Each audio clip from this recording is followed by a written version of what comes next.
अंतरिक्ष के अंधेरे में भारत ने खोली अपनी तीसरी आंख। 12 मीटर के विशालकाय जाल में फंसी दुनिया की हर हरकत। नासा और इसरो का मिशन 2025 हुआ कामयाब। 100 दिनों के सस्पेंस के बाद धरती पर पहुंची वो तस्वीर जिसने सबको चौंकाया। बादलों के पार और जमीन के नीचे तक देखने वाला ब्रह्मास्त्र हुआ एक्टिव। अमेरिका भी अब भारत की तकनीक का लोहा मानने को मजबूर। दोस्तों, अंतरिक्ष में सन्नाटा पसरा होता है, लेकिन 19 अगस्त 2025 की तारीख को उस सन्नाटे को चीरती हुई एक ऐसी तस्वीर धरती पर आई जिसने वॉशिंगटन से लेकर बीजिंग तक हड़कंप मचा दिया है। ये 2025 का नया हिंदुस्तान है, जो अब जमीन पर ही नहीं बल्कि आसमान की उस ऊंचाई पर भी अपनी ढाक जमा चुका है, जहां तक पहुंचने के सपने दुनिया के बड़े बड़े देश सिर्फ नींद में देखते हैं। जब पूरी दुनिया अपनी सरहदों को बचाने में लगी थी, भारत ने चुपचाप अंतरिक्ष में एक ऐसा खेल रच दिया जिसकी भनक कानों कान किसी को नहीं लगी। ये कोई साधारण सैटेलाइट लॉन्च नहीं है और न ही ये विज्ञान की किताबों में छपने वाली कोई बोरिंग खबर है। ये भारत की उस कूटनीतिक और वैज्ञानिक जीत का शंखनाद है जिसने सुपर पावर अमेरिका को भी इसरो के दरवाजे पर दस्तक देने के लिए मजबूर कर दिया। सोचिए, एक ऐसा यंत्र जो अंधेरे में देख सकता है, जो बादलों को चीर सकता है, जो जमीन के नीचे छिपी हलचल को भी पकड़ सकता है। आज हम जिस मिशन का पोस्टमार्टम करने जा रहे हैं, वो भारत की सुरक्षा और विज्ञान के इतिहास में स्वर्ण अक्षरों में लिखा जाने वाला है। लेकिन आखिर उस 12 मीटर के एंटीना में ऐसा क्या खास है? क्यों 100 दिनों तक इसरो और नासा के वैज्ञानिक अपनी सांसें थामे बैठे थे? और सबसे बड़ा सवाल, इस मिशन के बाद भारत के दुश्मनों की नींद क्यों हराम होने वाली है? हम आपको बताएंगे इस ऐतिहासिक मिशन की पूरी कहानी। तो बने रहिएगा वीडियो पर अंत तक, और इस भारतीय कामयाबी पर आपके जो भी विचार हों, कमेंट में लिखकर अपनी राय जरूर बताइएगा। गोदावरी के डेल्टा से लेकर हिमालय की चोटियों तक अब भारत की मुट्ठी में होगा दुनिया का चप्पा चप्पा। दुश्मनों के रडार हुए फेल। चीन की दीवार और पाकिस्तान के बंकर अब नहीं रहेंगे सुरक्षित। अंतरिक्ष से 24 घंटे पहरेदारी करने वाला जासूस अपनी ड्यूटी पर तैनात। चलिए अब इस पूरे मामले की परतें खोलते हैं और समझते हैं कि आखिर अंतरिक्ष में ये कौन सा महासंग्राम जीता गया है। बात शुरू होती है 30 जुलाई 2025 से, जब भारत के श्रीहरिकोटा से GSLV F-16 रॉकेट ने दहाड़ मारते हुए आसमान का सीना चीरा। उसके पेट में छिपा था दुनिया का सबसे महंगा और सबसे जटिल अर्थ ऑब्जर्वेशन सैटेलाइट निसार। लेकिन असली खेल लॉन्चिंग के वक्त नहीं, बल्कि लॉन्चिंग के बाद शुरू हुआ। अंतरिक्ष में पहुंचना तो सिर्फ पहला कदम था। असली चुनौती थी उस मशीन को खोलना, जो एक फुटबॉल के मैदान जितनी बड़ी है। आप इसे ऐसे समझिए कि एक छोटे से बॉक्स में आपने एक बहुत बड़ा टेंट पैक कर दिया हो और उसे अंतरिक्ष में बिना किसी इंसान की मदद के रिमोट कंट्रोल से खोलना हो। अगर एक तार भी उलझा या एक नट बोल्ट भी जाम हुआ तो अरबों डॉलर का ये मिशन मिट्टी में मिल जाता।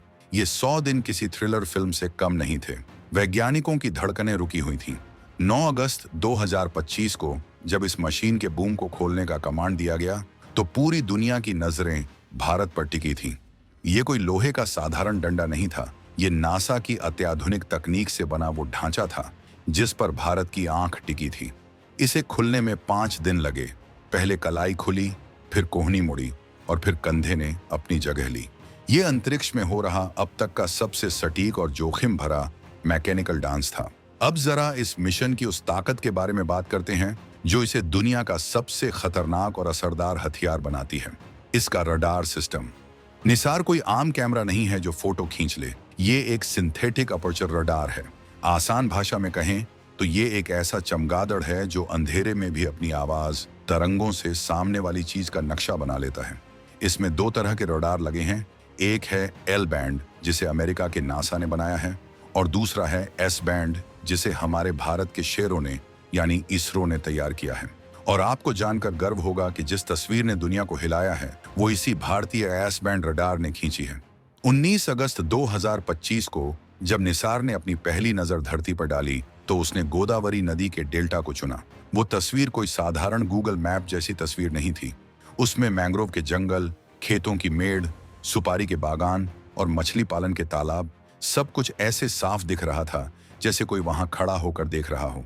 बादलों की परतें, कोहरा, बारिश या रात का अंधेरा, इस रडार के सामने सब बेकार हैं।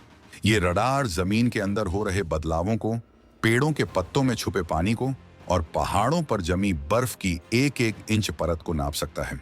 सोचिए, अगर ये रडार गोदावरी के डेल्टा में छिपी छोटी छोटी नहरें देख सकता है, तो क्या ये सरहद पार छिपे बंकरों और टेंटों को नहीं देख पाएगा?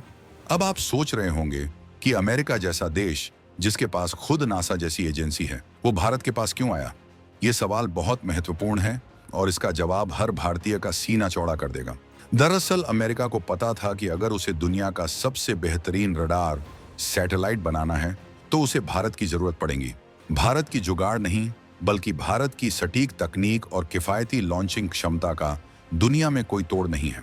डोनाल्ड ट्रंप की अमेरिका ने भी मान लिया कि अंतरिक्ष में अगर कोई भरोसेमंद साथी है तो वो भारत है।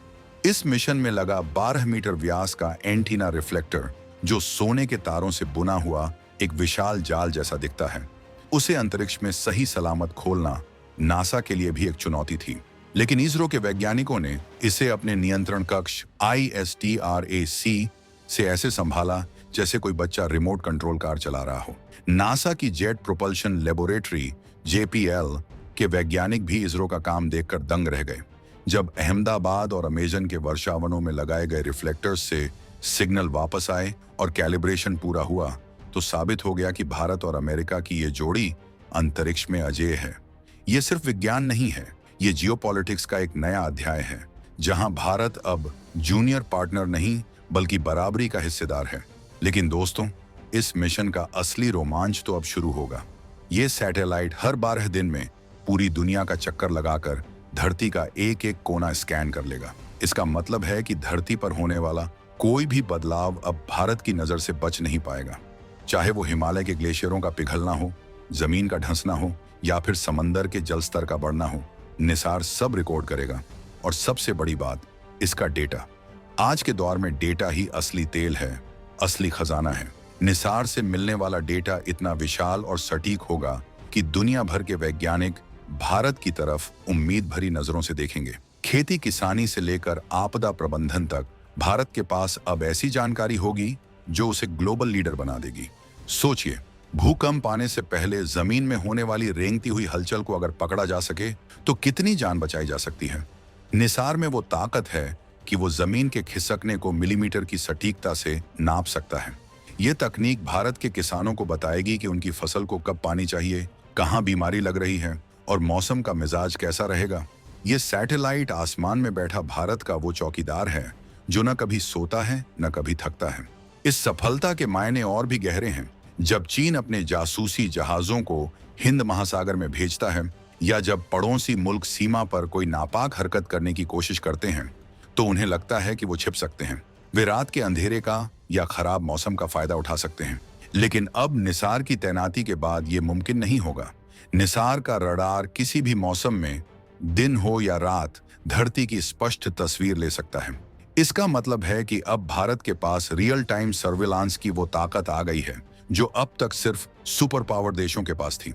हालांकि इसरो कहता है कि यह मिशन नागरिक उद्देश्यों के लिए है, जैसे कि आपदा प्रबंधन और पर्यावरण सुरक्षा, लेकिन समझदार को इशारा काफी होता है। जिस देश के पास इतनी सटीक मैपिंग क्षमता हो, उसकी सामरिक ताकत अपने आप कई गुना बढ़ जाती है। ये वो डिटरेंस है, वो डर है जो दुश्मन को कोई भी गलत कदम उठाने से पहले 100 बार सोचने पर मजबूर कर देगा। 100 दिनों के अंदर एंटीना का खुलना, बूम का तैनात होना और पहली हाई रेजोल्यूशन तस्वीर का आना, ये सब बताता है कि इसरो का एग्जीक्यूशन यानी काम करने का तरीका कितना परफेक्ट है। दुनिया देखती रह गई और भारत ने अंतरिक्ष में अपना झंडा गाड़ दिया। अब जरा तकनीकी पहलू को और आसान भाषा में समझते हैं ताकि आपको इस मशीन की जटिलता का अंदाजा हो। 12 मीटर का एंटीना यानी लगभग 4 मंजिल ऊंची इमारत जितना बड़ा डिश, इसे सोने की परत चढ़े हुए एक खास मेश जाली से बनाया गया है। लॉन्चिंग के समय इसे एक छोटे से डिब्बे में मोड़कर रखा गया था। अंतरिक्ष में जाकर जहां न हवा है और न गुरुत्वाकर्षण का सहारा, वहां इसे खोलना और उसे एकदम तना हुआ रखना, ये इंजीनियरिंग का चमत्कार है। अगर इसमें 1 मिलीमीटर का भी झोल रह जाता तो रडार की किरणें बिखर जाती और हमें धुंधली तस्वीरें मिलती। लेकिन हमारे वैज्ञानिकों ने इसे इतनी बखूबी से खोला कि आज ये एंटीना अंतरिक्ष में एक विशाल कांड की तरह तैनात है। जो धरती की हर धड़कन सुन रहा है। अहमदाबाद में इसरो ने जो कैलिब्रेशन साइट्स बनाई थीं, वहां से जब सिग्नल मैच किए गए तो परिणाम 100% सटीक निकले। अमेजन के घने जंगलों में जहां इंसान का पहुंचना मुश्किल है, वहां की भी स्पष्ट तस्वीरें लेकर निसार ने अपनी काबिलियत साबित कर दी है। ये तकनीक बताती है कि भारत अब हार्डवेयर और सॉफ्टवेयर दोनों में मास्टर बन चुका है। अब हमें विदेशों से सैटेलाइट डेटा खरीदने की भीख नहीं मांगनी पड़ेगी, बल्कि हम दुनिया को डेटा बेचेंगे। इस पूरे घटनाक्रम में एक और सस्पेंस छिपा है, वो है भविष्य की तैयारी। निसार की सफलता सिर्फ एक शुरुआत है। इसरो और नासा का ये सहयोग आने वाले समय में गगनयान और मंगल मिशनों के लिए रास्ता खोलेगा। अमेरिका ने देख लिया है कि भारत कम पैसों में वो कर सकता है जिसके लिए पश्चिमी देश पानी की तरह पैसा बहाते हैं। ये भारत की इकोनॉमिकल इंजीनियरिंग का डंका है जो पूरी दुनिया में बज रहा है। गोदावरी डेल्टा की वो पहली तस्वीर तो बस एक झांकी है, असली पिक्चर अभी बाकी है। जैसे जैसे निसार पूरी तरह से ऑपरेटिव होगा, हमें ऐसी जानकारियां मिलेंगी जो हमारे सोचने का तरीका बदल देंगी। क्या हिमालय के नीचे टेक्टोनिक प्लेट्स में कोई बड़ी हलचल हो रही है? क्या हमारे तटीय इलाके डूबने के कगार पर हैं? क्या हमारे जंगलों का दायरा घट रहा है या बढ़ रहा है? इन सब सवालों के जवाब अब भारत की मुट्ठी में होंगे। ये ज्ञान की वो शक्ति है जो भारत को विश्व गुरु बनने की राह पर और तेजी से दौड़ाएगी। और ये सब मुमकिन हुआ है हमारे वैज्ञानिकों की दिन रात की मेहनत और उस विजन की बदौलत जिसने 2025 में भारत को अंतरिक्ष का सिरमौर बना दिया है।